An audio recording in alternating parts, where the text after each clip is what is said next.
रावलपिंडी की फौजी कॉलोनी में तफ्तीशी टीम ने गैरत के नाम पर कत्ल करने के जाए वकुआ का दौरा किया। रावलपिंडी में तफ्तीशी टीम ने जिरगे की जगह और खातून को कत्ल करने के मकाम का दौरा किया। पुलिस टीम ने गिरफ्तार 6 मरकजी मुल्जिमान से तफ्तीश में हासिल मालूमात पर जाए वकुआ का जायजा लिया। गिरफ्तार मुल्जिमान ने जिरगे में शामिल मुत्तादिद अफराद के नामों से भी तफ्तीशी टीम को आगाह कर दिया।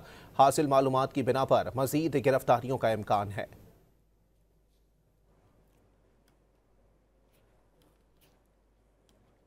रावलपिंडी की फौजी कॉलोनी में तफ्तीशी टीम ने गैरत के नाम पर कत्ल करने के जाए वकुआ का दौरा किया। रावलपिंडी में तफ्तीशी टीम ने जिरगे की जगह और खातून को कत्ल करने के मकाम का दौरा किया।